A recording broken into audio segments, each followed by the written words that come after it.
devrait vendre ce livre dans la section bien-être des librairies. On est purgé. Développement personnel. Merci pour vos réponses, pour votre générosité, comme d'habitude. Et on ouvre le débat au public. S'il y a des questions, si quelqu'un vous... Avant les questions, je voudrais dire quelque chose. On me fait l'honneur de m'inviter un peu partout. 4 fois sur 5, je ne peux pas, j'ai des obligations, mais chaque fois que Fedoua Bebili m'invite, je dis oui tout de suite, mais vous allez comprendre pourquoi. Regardez ça, vous voyez, bleu, rouge, jaune, dans chaque page, il fait un truc, une note. Ça c'est sérieux, ça change. Je vais raconter une anecdote. Une fois, j'avais écrit, je crois que c'était mon 2e roman, j'étais tout jeune romancier en France. On m'a dit, tu vas passer sur France Info chez un gars qui s'appelle Philippe Vallet. Et bon, très bien, mon éditeur dit, il faut absolument que tu passes chez lui parce qu'il fait des interviews très courtes, 2-3 minutes, mais elles repassent chaque heure. Donc à chaque heure, ils font les infos, puis ils passent l'interview de l'auteur. Il me dit, ça te donne une visibilité extraordinaire. Bon, je me rends à Paris, c'était à Paris, c'était à avenue du Président Kennedy, à Radio France. Et donc, je demande, on me dit, bon, il faut aller là, je monte au 8e étage, et puis ce monsieur m'accueille, très sympathique, le monsieur, moustache, etc., très gentil, et c'est en direct, et on s'assoit dans une toute petite pièce, et j'ai une horloge en face de moi. Et il me dit, écoutez, à 58 exactement, on commence l'interview, elle va durer 2 minutes. Et là, donc je regarde, et je vois 57, il restait 1 minute. Et là, il me dit, excusez-moi, j'ai pas eu le temps de lire votre livre, de quoi il s'agit? Et mon livre s'appelait De quel amour blessé. Et là, je suis un peu stupéfait, mais je me dis, bon, jouons le coup. Il y a des gens qui se seraient levés, qui seraient partis. Salim Jay, par exemple, qui serait levé, il serait parti. Des gens comme ça, V.S. Naipaul. Mais moi, c'était mon 2e roman. Je venais juste de commencer dans la carrière. Et donc, j'ai dit à Philippe Vallet, je voyais l'horloge avancer vers 58. Et je lui dis, écoutez, pour résumer ce livre, disons que c'est une sorte de Roméo et Juliette, mais sauf que Roméo est un jeune Marocain d'origine française qui habite à Paris, et que Juliette est une petite Française. En plus, elle est juive, donc les 2 familles s'affrontent, s'affrontent, ne sont pas d'accord. Bon, on commence l'interview en direct, il me dit, alors, monsieur Larouille, on se prend pour Shakespeare? Il est gonflé quand même. Et au bout de 2 minutes, on arrête, et là, il m'a dit, on va prendre un café, et là, il s'est excusé. Il m'a dit, vous savez, moi, je fais une interview par jour, et j'avais l'intention de lire votre livre hier ou avant-hier, mais mon PDG Radio France m'a appelé, parce que le ministre de la Défense à l'époque, qui s'appelait François Léotard, avait publié un livre qu'il n'avait évidemment pas écrit. Les hommes politiques n'écrivent pas leurs livres, ils font écrire pour quelqu'un. Et mon PDG m'a intimé l'ordre de lire le livre de Léotard. C'est pourquoi je n'ai pas eu le temps de lire votre livre, mais vous en êtes bien tiré. Je lui dis oui, surtout vous. C'est lui qui s'en est bien tiré. Je vous laisse en souvenir. Ah oui, d'accord. Merci. En tout cas, bravo. C'est pour ça que je suis venu, parce que voilà quelqu'un qui vraiment fait son travail. Merci. On prend le premier intervenant. Je suis égoïste. Question Les femmes d'abord. Je commence par les élèves. Les élèves, oui. On a des élèves avec nous. Jeune lecteur. Approchez. Pour Ibn Khaldoun, la civilisation s'effondre quand l'adab... Oui. Pour Ibn Khaldoun, la civilisation s'effondre quand L'adab disparaît Quand au l'adab profit disparaît. du luxe et de la corruption. Oui, oui. Est-ce que votre livre est une tentative de sauver l'adab par l'écriture? Et est-ce que la littérature est la seule à s'habiller qui nous reste? Là, c'est comme si je devais soutenir une thèse en 2 minutes, faire une thèse là-dessus. Non, parce que la question est très riche. La question est riche, mais il y a 2 aspects. Alors, d'abord, Ibn Khaldoun, il a créé, il faut être fier d'Ibn Khaldoun, il a créé 2 sciences. À lui tout seul, il a créé la sociologie, il appelait ça Ilm al-Mujtama al-Insani, et il a créé ce qu'on appelle l'histoire rationnelle. Avant lui, il y avait ce qu'on appelle des chroniqueurs. Le chroniqueur était au service d'un puissant, il écrivait juste en disant « Ouais, ce gars-là est très fort. Avec 300 soldats, il a tué tous les Perses, ils sont 100 000. » Et c'était des chroniqueurs. Mais Ibn Khaldoun a dit non, il ne faut pas dire n'importe quoi, il faut être assez rationnel. Et puis Ibn Khaldoun a créé cette idée de l'histoire cyclique, 3 générations. Donc la première génération, ce sont des gens qui remontent vers les villes. Ils sont très forts parce qu'ils sont liés justement par l'Asabiya. On peut penser à une tribu qui, je sais pas, les Almoravides, les Abouads, qui remontent du sud parce qu'ils sont liés par l'Asabiya. Alors ils prennent le pouvoir. Ça, c'est la première génération, ils sont encore liés. La deuxième génération s'installe en ville, donc ils ont encore les qualités viriles de la première génération, mais ils commencent à s'abolir. Et ils découvrent l'adab, ils découvrent la musique, ils découvrent ça. Et la troisième génération, ils sont totalement... ils sont trop faibles. Et alors arrivent les nouveaux conquérants. Donc cette espèce d'histoire cyclique d'Ibn Khaldoun, ici, il est assez évident qu'on trouve certains aspects de ça. Mais est-ce qu'on peut sauver? Je suis d'accord avec toi, hein, on peut sauver, il faut sauver. Et je vais donner un aspect très moderne à ta question. Moi, l'intelligence artificielle, on finira toujours par parler de ça dans tous les débats. Moi, elle me fait peur. Pourquoi? C'est parce que maintenant, on n'a même plus besoin de réfléchir par soi-même. Pose une question, ChatGPT répond, etc., etc. Or, la lecture, c'est ce qui fait que ça nous oblige à réfléchir par nous-mêmes. Quand Barthes dit que chaque lecteur réinvente son livre, encore faut-il avoir lu d'abord et bien lu et avoir les instruments de critique, le truc. Et donc, l'adab vu comme ça, c'est-à-dire pas de façon passive, c'est-à-dire l'adab vu de façon active, c'est-à-dire on prend un roman, on le lit, on le remue dans tous les sens, on lui donne un sens personnel, on en discute avec quelqu'un. Oui, c'est ce qui nous sauvera, finalement, ce qui nous sauvera si on maintient justement la lecture de cette espèce d'artificialisation de la vie que constitue de plus en plus l'intelligence artificielle générative. Merci. Merci beaucoup. Alors, qui c'est qui va poser la prochaine question? Elle se passe le micro. Ah, se passe le micro. Elles sont liguées contre moi. Voilà une forme d'Asabiya. Solidarité ou Asabiya? Moderne, c'est ça. Asabiya moderne. Vas-y, dis-moi. Bonsoir, monsieur Fouad. Bonsoir. Madame Fouad. D'accord, ma question est, pensez-vous que la littérature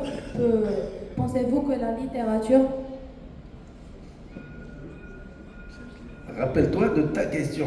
Mais n'hésite pas à sortir le petit papier où tu avais écrit ta question. Est-ce que tu te souviens de sa question tout court, qui s'appelait Ibn Rushd, l'émir, Yaqub Mansour, je pense, lui avait demandé de passer le roi, et l'émir lui avait posé une question sur l'éternité du monde. Et Ibn Rushd avait tellement le trac, comme toi maintenant, que Ibn Rushd lui-même n'a pas pu dire un seul mot.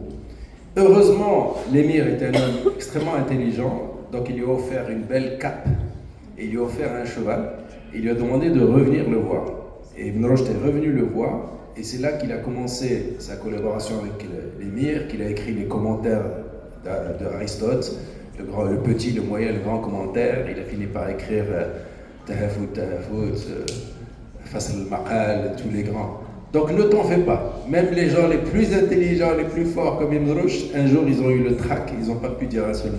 D'habitude, elle n'a pas le trac, elle fait du théâtre. En plus, elle fait du théâtre. Ah bah donc, ce cas-là, je vais te raconter une autre histoire. Viens voir, approche. Je vais te raconter une histoire de théâtre.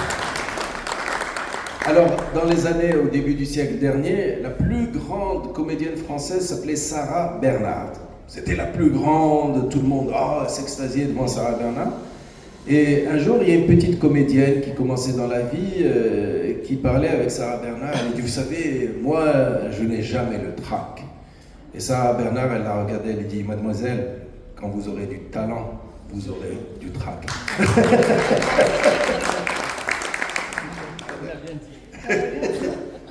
Ce livre provoque des tensions entre la modernité et les traditions. Comment recevez-vous ces tensions aujourd'hui?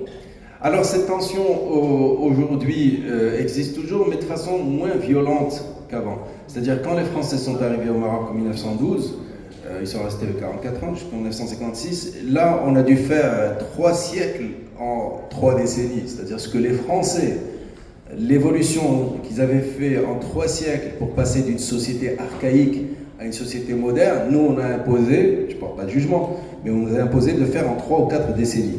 Donc là, les tensions entre modernité et tradition étaient terribles. Aujourd'hui, on est plus à l'aise. Il y a toujours cette tension quelque part, mais on a vraiment intégré la modernité. On voit passer le tram qui passe devant, je crois. On ne va pas sortir nos sabres pour aller attaquer le tram. Pour nous, le tram, ça fait partie de notre vie. Mais il y a aussi des comportements chez nous, certains sont parfaitement honorables, qu'il faut garder, qui font partie de la tradition. Donc, en réalité, cette tension est beaucoup moins grave aujourd'hui. Il faut juste chaque fois bien réfléchir qu'est-ce qui est pour nous le plus bénéfique. Est-ce qu'il faut garder ce qui est traditionnel dans un domaine particulier ou il faut aller vers la modernité? Mais ce n'est pas facile. Et je donne un exemple sur lequel je n'ai pas de réponse. Je te le donne et tu réfléchis toi-même. En Europe, il y a des hospices de vieillards. Il y a des maisons où les gens âgés vont. Alors, une fois, mais c'est très intéressant cette histoire, une fois j'étais à La Haye, en Hollande, et il y avait des Marocains, un stand-up comédien, un Marocain, et on était dans une maison comment on appelle ça, du vieillage, enfin, une maison de repos, enfin c'est des gens qui... Et le Marocain leur a dit, mais vous savez, nous, au Maroc, on a gardé l'amour, le respect pour les vieilles personnes, et on les garde dans la famille jusqu'au dernier jour. Et donc pour lui, c'était quelque chose de positif. Et tous les Hollandais, les vieilles personnes, et on dit que c'était comment continuer de vivre avec mes enfants, quelle horreur. Je suis très bien ici. Chez nous, il y a aussi une citation. Oui, ça commence. C'est pour ça que je dis à cette jeune fille. Une citation de Feu Hassan II qui a dit que le jour où la première maison de retraite ouvrira chez nous, ce sera la chute de nos valeurs. Ce sera la chute de nos valeurs. Et pourtant, ça a commencé. Parce qu'à Casablanca, aujourd'hui, il y a une maison de retraite. On en a besoin parce qu'il y a des gens qui n'ont pas eu d'enfants. Qui n'ont pas de famille. Qui n'ont pas de famille, qui ont perdu la famille. Donc, si tu veux, sur cette question, comment est-ce qu'on se comporte vis-à-vis de nos aînés, de gens âgés? La tradition chez nous, c'est qu'on s'en occupe très bien et qu'ils restent dans la famille et qu'on les respecte et qu'on les honore. En Europe, ils ont fait un choix différent. Donc on les met dans des maisons de vieux, d'une certaine façon. Tradition, modernité, ça se discute. Franchement, ça se discute. Mais réfléchis là-dessus, tu verras que parfois, ce n'est pas facile de décider entre tradition et modernité ce qu'on devrait faire. Alors, Sarah Bernard. Non, tu es plus... Oui, vas-y. Ma question. Ça y est, tu t'en souviens? Pensez-vous que la littérature peut influencer notre regard sur des notions comme l'honneur ou l'identité? Bravo, Bastien. C'est une bonne question. C'est sa question. Oui, alors, pas seulement... Alors, l'honneur, l'identité, en réalité, je vais te dire une chose. En réalité, toutes ces grandes questions, honneur, identité, on peut en rajouter des dizaines et des dizaines, on peut les traiter de 2 façons. Soit on fait un travail, disons, scientifique, un peu rébarbatif, avec des phrases compliquées, des mots compliqués. On va mettre des mots comme herméneutique, heuristique, machin que personne ne comprend. Ou alors on écrit un roman et on traite des mêmes questions, mais sous forme romanesque. Pourquoi? Parce que beaucoup de gens n'ont pas le vocabulaire technique pour traiter une question difficile. Les questions d'identité sont des questions où il y a l'histoire, il y a l'anthropologie, il y a la sociologie, il y a la psychologie, il y a tant de matières qui ont un vocabulaire technique. Si on ne connaît pas ce vocabulaire technique, on ne peut pas comprendre ce que les gens disent. Mais quand on passe par le roman, ce sont des scènes, ce sont des personnages qui nous ressemblent pas, etc. Et donc la littérature, je dirais, pour élargir le propos, la question que tu m'as posée, la littérature, ça sert à ça. Ce que j'appelle la bonne littérature. Après, chacun fait ce qu'il veut. Mais la bonne littérature, c'est de nous poser ces questions très graves sur des notions très compliquées, mais en passant un bon moment. Et je finis pour te dire pourquoi, quand j'étais au lycée, j'ai immédiatement accroché à des écrivains français comme Voltaire, comme Diderot, des gens comme ça, parce qu'il traitait de questions très compliquées, mais de façon ironique et de façon très agréable. Je ne sais pas si vous lisez toujours au lycée Candide de Voltaire. Candide de Voltaire est un livre de voyage. Il y a un jeune garçon qui s'appelle Candide, il y a un professeur qui s'appelle Pangloss, et il se balade un peu dans le monde, et on peut le lire, comme tu dirais, au premier degré. C'est un livre de voyage. Mais quand on le lit une deuxième fois, quand on se met à réfléchir, c'est un livre de philosophie. C'est-à-dire que Voltaire avait une philosophie particulière. Il s'opposait à un autre grand philosophe allemand qui s'appelait Leibniz. Et en fait, au lieu d'écrire un livre de philosophie contre Leibniz, il a écrit un roman Candide qu'on peut lire à n'importe quel âge, qui est très agréable à lire, sans se rendre compte qu'en fait, Voltaire est en train de faire de la philosophie. Tu vois ce que je veux dire? C'est ça, la bonne littérature.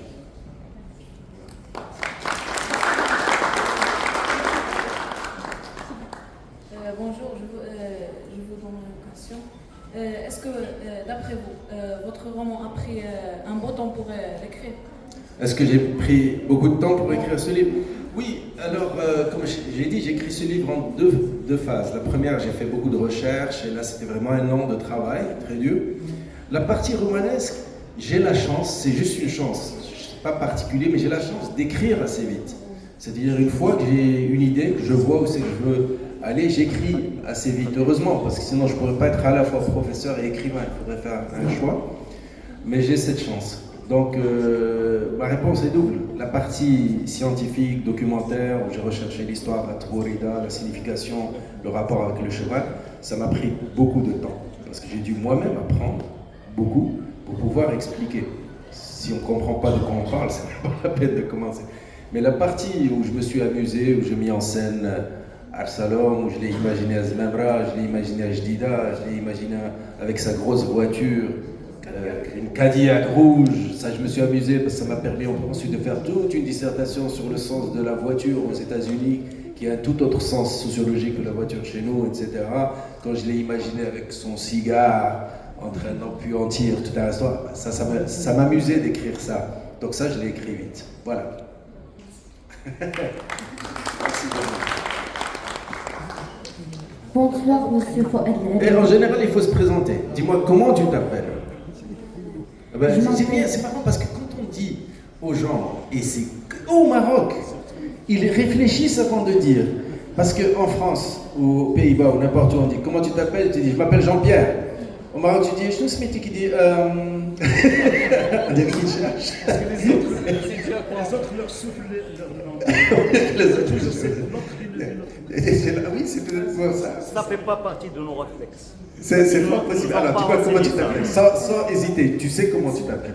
Comment tu t'appelles? Je m'appelle Yassir Bouteli. Voilà, bravo. Hassan, tu portes un très... Yassir, tu t'appelles Yassir. C'est un très joli prénom. Yassir, on applaudit Yassir. Quelle est ta question? Maintenant que je t'ai embrouillé, tu as oublié ta question. Bravo.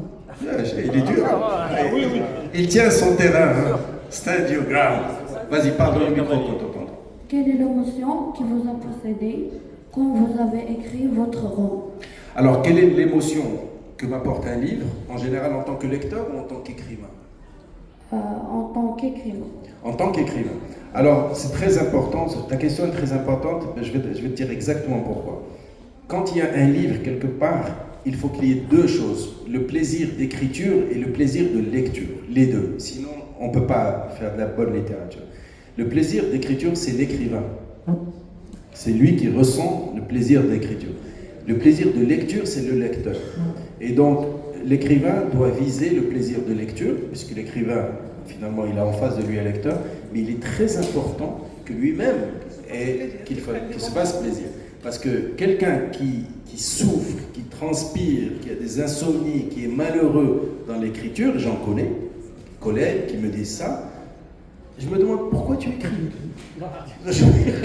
Pourquoi? C'est du pur masochisme. Le gars il me dit je souffre 1000 morts avant d'écrire un roman. Mais n'écris pas, fais autre chose, va faire du surf à terre là.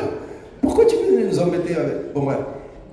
Alors j'ai un certain plaisir d'écriture quand je me rends compte le lendemain, 2 jours après, donc j'écris, puis j'oublie, je fais ça. Quand je relis, Et je me rends compte que ça fonctionne, que les phrases sont à leur place, et que surtout les idées que j'ai envie de communiquer sont là, que parfois il y a un peu d'ironie, etc. Donc mon émotion, c'est plutôt ce plaisir d'écriture, en me disant, bon ben je crois avoir fait quelque chose qui donnera un plaisir de lecture. Donc il y a l'un et l'autre qui sont reliés. Et c'est la bonne émotion, parce que j'en vois pas d'autres. S'il y avait d'autres émotions, c'est pas la peine. Le plaisir d'écriture. Après, on le retrouve partout, le plaisir du peintre. Moi, une fois, j'ai vu un film sur Picasso, et ce qui m'a frappé, c'est que Picasso, donc il peignait, et ce qui m'a frappé, c'est qu'à un certain moment, il a pris une chaise, il l'a éloigné de la toile, et il s'est assis sur sa chaise. Il était en short, il faisait très chaud ce jour-là, il regardait sa toile. Il l'a regardé longtemps, et je me suis dit, cet homme est un homme heureux. Il est en train de regarder ce qu'il vient de faire. Il déguste. Et il déguste, et il y a eu ce plaisir de faire, et il est arrivé à faire ce qu'il voulait faire au départ. Donc c'est ça les émotions. L'écriture, si elle ne procure pas de la jouissance pour l'écrivain en premier plan, le lecteur ne va pas le ressentir. Je suis d'accord avec toi. Propage. Il y a les deux. C'est d'ailleurs pourquoi je suis un ennemi de l'intelligence artificielle quand elle prétend écrire.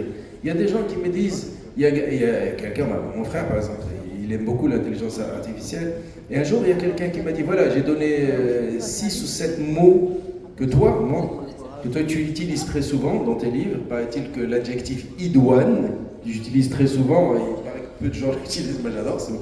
Et il me dit, j'ai demandé à ChatGPT d'écrire un chapitre en utilisant ces 7 mots dans ton style. Bon, ça m'a étonné, donc j'ai lu. Et en fait, une fois que j'ai lu, une fois que j'ai relu, je me suis aperçu qu'il n'y avait rien derrière. C'est comme un hologramme. Il y avait des phrases, des mots, mais il n'y avait rien derrière. Et donc, on voyait bien qu'il n'y avait pas de plaisir. C'est un algorithme, c'est pas un être humain. Il n'a pas d'émotion. Donc, on voyait bien qu'il n'y avait pas. Il écrit sans âme, ce sont des sans âme. Il n'y avait pas de ce plaisir de l'écriture. Et effectivement, comme dit Fedwa, il faut qu'il y ait ce plaisir d'écriture pour qu'il provoque un plaisir de lecture chez le lecteur. Ils ont étudié les registres littéraires. Les registres, oui, c'est important. Ils savent. Merci Yassir. Ikram. C'est la sœur. Ah, c'est la sœur de Vous Yassir. avez insisté sur le fait qu'on s'introduise. Moi, c'est Ikram Bousseli, je suis la sœur aînée. Tu es la sœur aînée. Ouh là là, il faut se méfier des sœurs aînées. Parce que moi j'ai une sœur aînée, elle me met la vie dure. C'est une jeune écrivaine. So, I'm gonna... Colleague, and she will switch to English because I hear that she's going to switch to English. C'est comme à l'université à l'UM6P. Moi, je commence mon cours d'épistémologie, histoire et philosophie des sciences, toujours le premier cours. C'est une série de 7 cours. Je commence, oui, alors Socrate, Platon, Aristote, il y a toujours quelqu'un qui lève la main. Sir, can you switch to English? J'ai dit, yes, I could switch to English. Moi, j'ai vécu en Angleterre, j'étais prof à Cambridge, j'étais prof à York. I could switch to English. Mais d'abord, la loi marocaine m'oblige à donner mes cours scientifiques en français.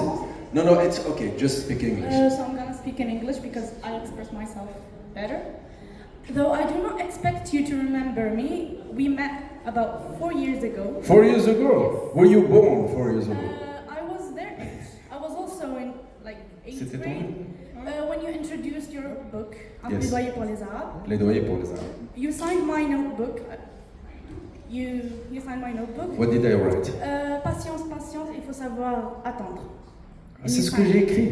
À l'époque, j'étais assez intelligent, hein, mais maintenant c'est la décadence. Mais à l'époque, c'était bien. Patience, il faut savoir And I attendre. remember it well because it was 2 days before my birthday. Yes.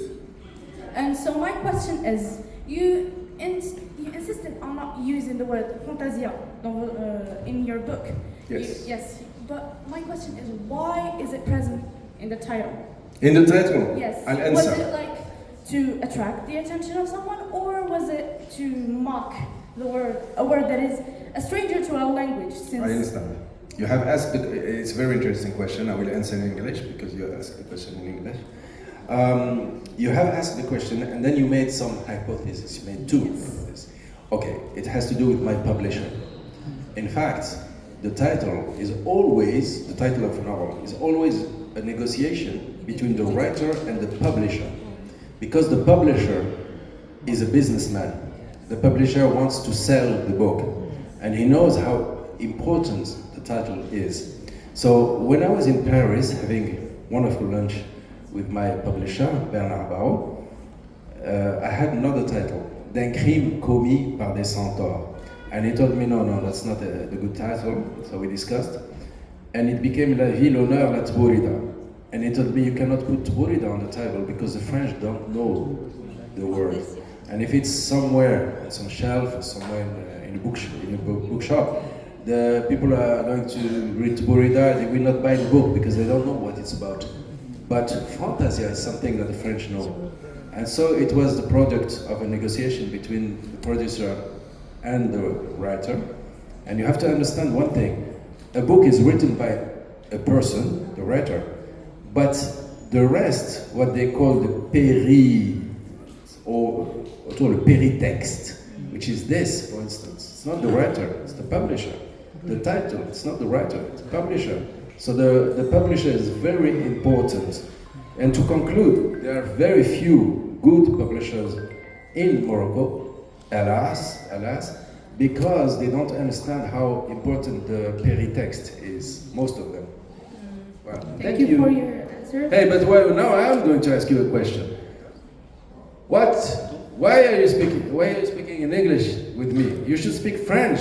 أو تمازيغت تشلحيت تريفيت French. For me, دريجة I will- تكلمي معايا بلغة البلاد، بلغة البلاد هي الدارجة.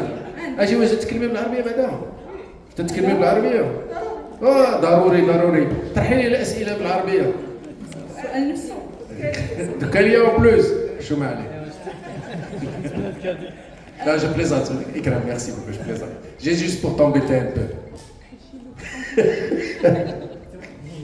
Ikram, merci pour la question. Merci pour Mister votre Le patience, Fashion. mais c'est juste que lorsqu'on donne le roman à lire aux élèves, ils ont besoin de poser leurs questions. Je suis en conférence, je te rappelle après. Qui c'est qui pose une question? Derrière. Il faut parler dans le micro. J'espère qu'il est branché. Déjà, j'estime que pas que ceux qui sont présents, qui doivent être fiers de vous, tous les Marocains doivent être fiers de vous. Merci beaucoup. Parce que vous représentez bien le Maroc, vous représentez bien les Marocains, et notamment votre région, Azmour, Jdida, et vous abordez un sujet qui est porteur, et le Fantasia ou Tbourida. Et sincèrement, je ne sais pas, est-ce que vous êtes approché par les cinématographes ou peut-être vous avez cette idée, parce que vraiment c'est très riche ce que vous nous apprenez déjà, nous les Marocains, mais ce roman, vraiment, il est riche et il représente bien le Maroc. Non, vous savez, je vais vous dire une chose, monsieur. Vous avez 1000 fois raison, parce que en l'écrivant et puis en le lisant, je me suis dit, mais c'est un film. Ça pourrait être un film. C'est ce que je voudrais et dire. imaginez un bon cinéaste avec les prises de vue, des chevaux, et en plus il y a beaucoup de péripéties. Qu'est-ce que vous attendez? Non, attendez, je vous nomme mon agent, vous avez qu'à approcher les j'aimerais bien Écoutez, collaborer. moi j'ai l'expérience une fois dans ma vie. C'est impatient. Allez-y, je vous donne 30%. Une fois dans ma vie, il y a Nabil Ayouch, il y a fort longtemps, on a dîné ensemble à Charenton, à côté de Paris. C'est lui qui voulait me voir. Et j'avais écrit à l'époque un ou deux romans. Et Nabil Ayouch me dit « Ah, mais j'aimerais bien que tu écrives un scénario pour moi. » Nabil Ayouch. Et en fait, j'avais pris 6 mois, mais j'avais écrit un scénario pour lui. Et ensuite, je suis allé le voir à Casa, pas loin de Marif, là où il y a sa maison de production. Et là, je sais pas, très curieux, il n'avait pas semblé vraiment intéressé. Alors du coup, je me suis dit, dorénavant, je ne vais plus jamais parler personnellement aux cinéastes. Ce sont des gens bizarres, avec des sautes d'humeur, je ne comprends pas ces gens-là. Enfin, comme on dit en maths, j'ai extrapolé à partir d'un point, qui est le point étant Nabil Ayouch. Et j'ai fait une croix sur les cinéastes et les producteurs, mais à vous, à partir d'un point, ce qui est interdit en maths, on ne peut pas extrapoler à partir d'un point. Il faut au moins 15 points, là, je vais extrapoler un peu. Mais moi, j'ai fait l'erreur. Un cinéaste, il m'a gâché. Bref, si vous trouvez un producteur et qui va acheter les droits du livre pour un film, je vous promets, devant tout le monde, 30%. 30% To sell better, yeah. Why not? Qui veut? Ah, c'est Hassan, non? Yes. Merci. Merci, M. Louis. Merci. Moi, je reviendrai à votre citation. Il y a un grand écrivain, Henri Muller, qui a dit « L'écriture, c'est un accouchement à la césarienne ». Et il y a des écrivains qui ont laissé leurs livres pendant 3, 4 ans et ne les ont jamais terminés. Najib Mahfoud et j'en cite d'autres. C'est vrai. Moi, ce que j'aimerais savoir, c'est votre rituel d'écriture. Cette écriture plaisir, que vous dites que vous avez la chance, vous écrivez d'un seul trait, comment, et quels sont vos rituels? Merci pour la question parce qu'elle est très intéressante. Mais puisque vous avez cité Henry Miller, moi, curieusement, je l'ai cité hier, une autre citation d'Henry Miller. Henry Miller, il a commencé sa carrière avec un métier très banal, entre guillemets. Il était à New York dans une compagnie d'assurance, il faisait des écritures. Et un jour, il était totalement insatisfait de la vie qu'il menait. Donc il a démissionné de sa compagnie d'assurance. Avec tout ce qu'il avait comme argent, il a pris un passage sur un bateau, comme on dit. Il est arrivé à Paris, il s'est installé à Clichy, dans le nord de Paris. Et il a écrit d'ailleurs un livre qui s'appelle « Jour tranquille à Clichy ». Et une phrase m'a beaucoup frappé dans ce livre. Il dit je me promène dans Clichy, je n'ai pas un sou, je n'ai pas de métier, et je n'ai jamais été aussi heureux.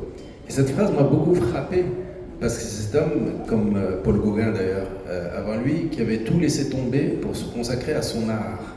Et finalement ça a très bien marché pour Henry Miller, on est content pour lui, mais ça aurait pu aussi très mal marcher. Alors pour revenir à votre citation, je préfère pas parler césarienne parce que ça laisse une petite cicatrice, même si les gynécos aujourd'hui ont fait énormément de progrès. Oui, elles sont les années 40. Je ne veux pas avoir une petite cicatrice au bas du ventre, moi.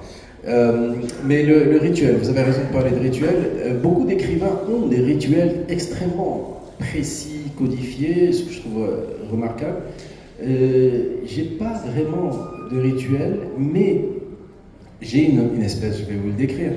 Pendant très longtemps, du lundi au vendredi, je me consacrais uniquement à mon métier de professeur.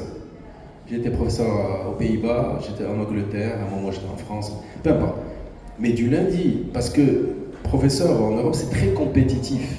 Il faut vraiment être, surtout quand on est marocain, environné d'Hollandais ou d'Anglais, etc., on doit être encore meilleur que les autres. On ne peut même pas se permettre d'être tout juste bon. Il faut être meilleur. Donc je travaillais énormément. Et mon rituel, c'est que le week-end, je m'enfermais, ce qui n'est pas difficile à Amsterdam parce qu'il pleut, il y a du vent, le ciel est gris, on n'a pas envie de sortir. Et je me faisais un grand pot de thé et le week-end, je m'enfermais, je ne répondais à personne. D'ailleurs, à l'époque, c'était pas difficile, j'avais même pas de téléphone, ni portable, ni rien. Et je rentrais dans mon livre pendant tout le week-end, je sortais du monde volontairement et je rentrais dans l'écriture. Et comme j'ai la chance, encore une fois, d'écrire vite, à la fin, dimanche soir, en général, j'avais quasiment tout un chapitre. Donc c'était ça un peu mon rituel, c'était de m'exclure du monde. Et ce qui est remarquable, c'est que chacun a son rituel. Moi, je pensais personnellement qu'il fallait justement s'abstraire du monde pour pouvoir écrire. Et ensuite, j'ai lu une biographie de celui qui est peut-être le plus grand compositeur de musique de tous les temps, qui est Jean-Sébastien Bach. Et je me suis aperçu que Bach avait 20 enfants et qu'il y avait ses enfants qui couraient dans la maison en train de hurler. Et lui, chaque semaine, il devait écrire une cantate parce qu'il était maître de chapelle, ce qu'on appelle en allemand Kapellmeister. Il était maître de chapelle et on lui demandait d'écrire une cantate chaque semaine.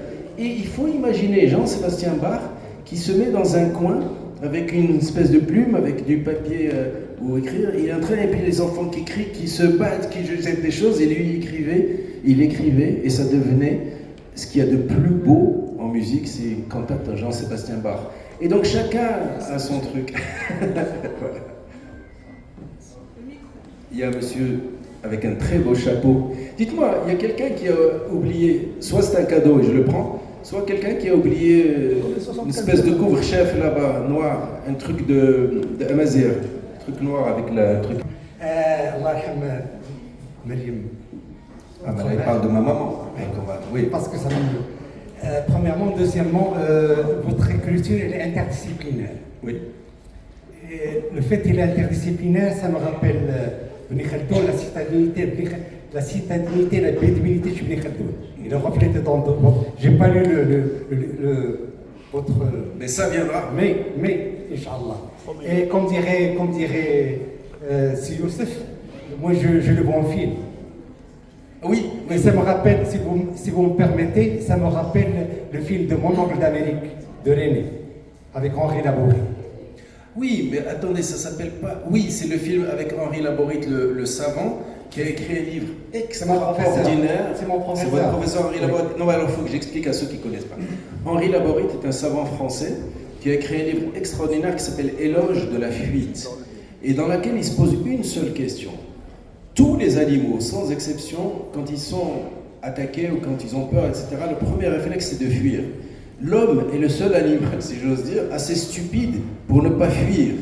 Et Laborit se pose cette question, il a fait un livre mais extraordinairement intelligent, je l'ai même lu 2 fois, il s'appelle Éloge de la fuite. Mais Laborit est très connu aussi parce que dans les années 50, il a découvert une molécule chimique extrêmement importante. Donc monsieur nous parle de Henri Laborit. Et ce qui s'est passé ensuite, c'est que le cinéaste français Alain Resnais a fait un film extraordinaire qui s'appelle effectivement, je crois Mon oncle d'Amérique, dans lequel on voit le savant Henri Laborit avec une blouse blanche, si je me souviens bien, qui explique ce qui se passe dans le film. Donc dans le film, il y a un acteur, je crois que c'est Roger Pierre, qui joue le rôle d'un homme très important dans les médias, qui est très stressé, à un moment il y a des problèmes, il démissionne, il a des problèmes avec sa femme, etc. Et de temps en temps, le film s'arrête, si on veut, c'est-à-dire la narration s'arrête, et on voit apparaître le savant Henri Laborit qui explique le comportement de cet homme-là, comme on explique le comportement des souris blanches ou des rats quand on fait des expériences. Et c'est extraordinaire. C'est un film de Alain Resnais qui s'appelle effectivement Mon oncle d'Amérique. C'est gentil de me comparer avec des génies. Je m'excuse, je suis trop ému. Non, mais c'est très bien. En tout cas, j'ai vu votre. Je vois très bien. Non, je vois ce que vous dites et c'est très gentil de dire ça parce que je m'en souvenais plus. Mais vous avez raison parce que dans ce livre, c'est un peu la même chose. C'est-à-dire, il y a une narration, il y a un roman, comme dans le film de Alain Resnais, et de temps en temps, l'action s'arrête et il y a un savant entre guillemets qui apparaît pas, mais qui explique justement. Il fait de l'histoire, il cite Ibn Khaldoun, parfois il fait des réflexions sociologiques sur le rôle de la voiture aux États-Unis, parce que le personnage a acheté une Cadillac qu'il a importée. Et donc c'est un peu la même structure que le film de Alain Resnais, mais je ne m'en étais jamais aperçu. Donc maintenant je vais vous voler votre idée, et chaque fois que je vais présenter le livre, je vais dire sur le modèle de Alain Resnais, professeur, inspiré par Alain Resnais. Pardon. Professeur. Mais vous volez votre idée. Moi j'étais même la soutenance de votre oncle Abdallah Laoui. Avec Rodinson. Maxime Rodinson, oui. Je m'excuse, je m'étale. Mais vous avez raison. Alors là, je suis très ému parce que je connais votre mère d'abord et on a parlé d'Henri Laborit. Au café, ça fait longtemps. Mais vous avez été élève de Laborit? Oui, à Vincennes.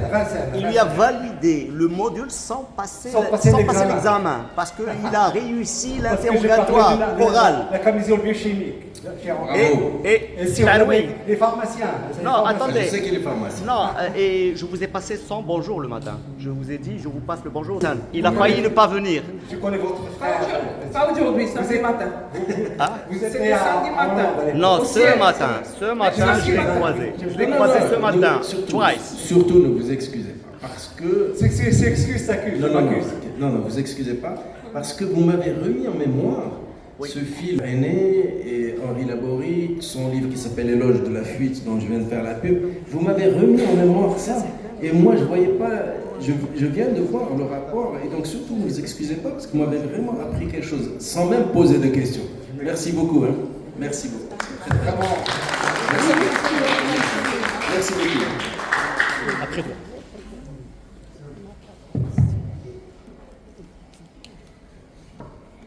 Avant de m'exprimer sur ce que je voulais dire au départ, je tire ma référence sur Henri Laborit que j'ai côtoyé. Vous avez côtoyé Henri Laborit. On va créer un club des amis d'Henri Laborit aujourd'hui dans cette salle. Il y en a déjà 2. Vous aviez eu raison de nous laisser parler avant vous. Allez-y. C'était dans les années 80 où j'ai terminé ma pharmacie à Strasbourg. Et ayant travaillé mon son sujet de thèse ayant porté sur un sujet sur lequel il travaillait. D'ailleurs, c'est lui qui a découvert la technique du froid par rapport quand on fait baisser la température et qui m'a servi. Et il m'a proposé un poste sur le Val-de-Grâce. C'était grâce à mon prof en Rue Saint-Jacques, à Paris, rue Saint-Jacques, le Val-de-Grâce, le grand hôpital militaire. Où il avait son laboratoire. Son labo. Donc j'ai travaillé à ses côtés, je l'ai reçu à Fès.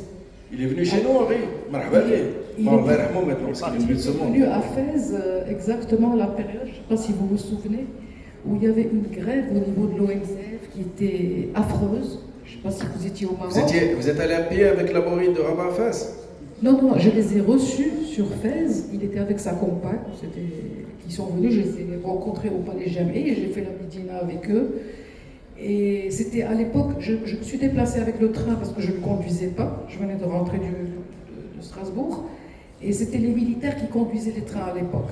Pour ne pas arrêter l'action ferroviaire, l'État avait décidé de faire la conduite. Pour une fois, les trains partaient à l'heure et arrivaient à l'heure. Et que c'était des militaires ça, qui les conduisaient. Une fois la parenthèse fermée sur Henri Laborie, que Dieu ait son âme, où j'ai ses livres dans ma bibliothèque, je voudrais juste transmettre ma gratitude d'être ici aujourd'hui. À chaque fois que l'invitation de Fedwa me parvient, c'est avec un réel plaisir que je m'y rends, parce qu'elle prépare savamment ses rencontres, aussi bien avec ses élèves en classe, mais avec les écrivains qu'elle reçoit. Elle décortique à la lame chirurgicale le livre. Elle est loin du modèle que vous avez montré à la radio qui n'a pas eu le temps de lire le livre. Et du coup, je pense que c'est apprécié par les écrivains qu'elle reçoit, mais aussi pour le public, parce qu'elle nous met dans le vif de l'action, elle nous met à l'intérieur du livre. Donc c'était pour lui dire merci, et merci à vous aussi, Aloui, parce qu'on ne se lasse jamais de vous écouter. C'est pas la première fois que je vous écoute, mais si vous voulez, à chaque fois, on repart avec vos anecdotes, avec vos situations dans le fait historique. Merci beaucoup à vous tous. Merci beaucoup, c'est très bien. Merci beaucoup. Une dernière question. Pour ma part aussi, je vais vous remercier beaucoup. Attention, on met la barre très haut parce que la dernière question, elle doit être brillante. C'est un feu d'artifice. Je l'espère.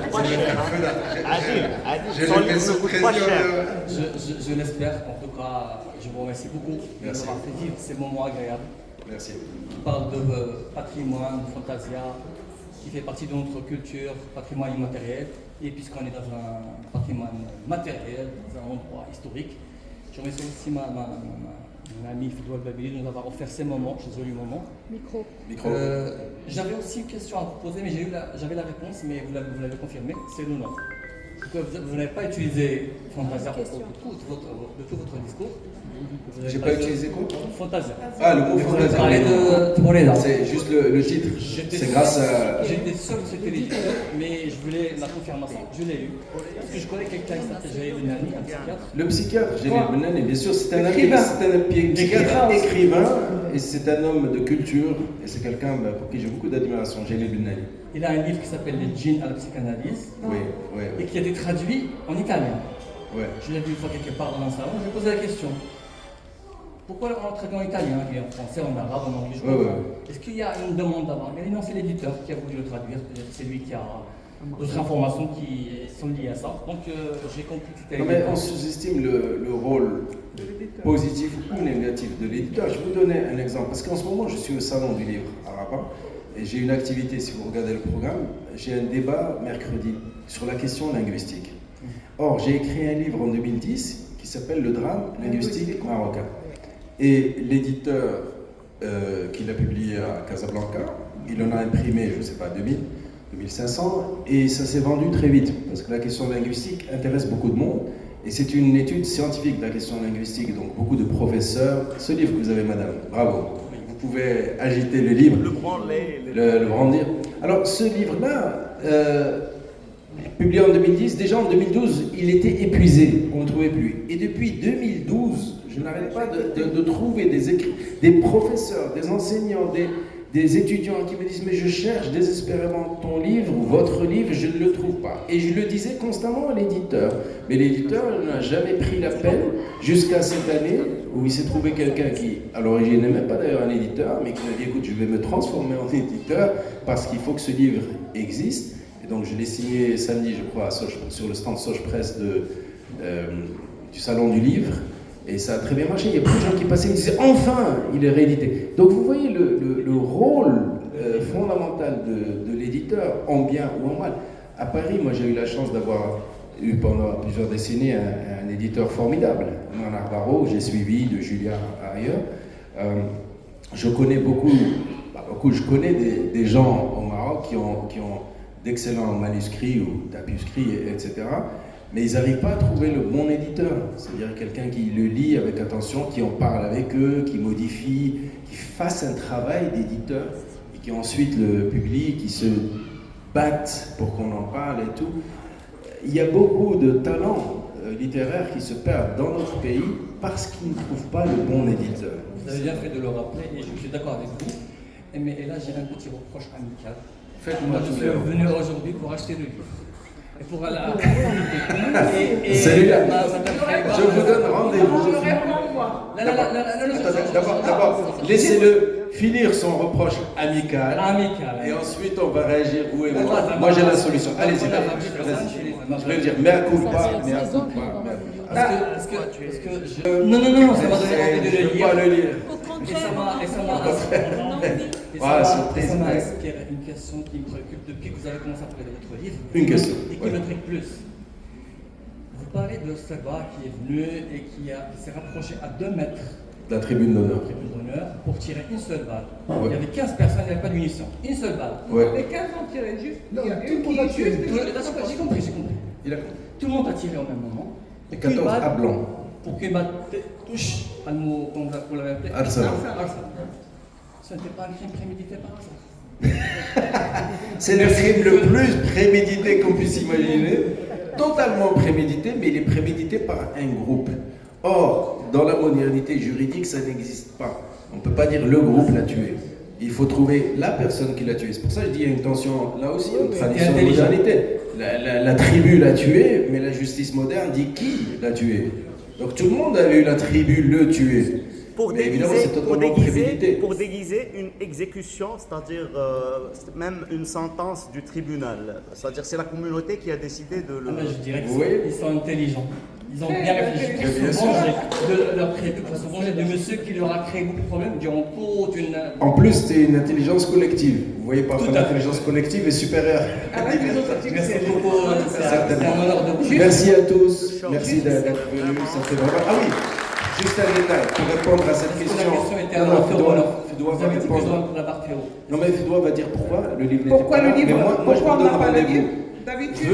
Venez au salon du livre de Rabat, regardez le programme, il est public.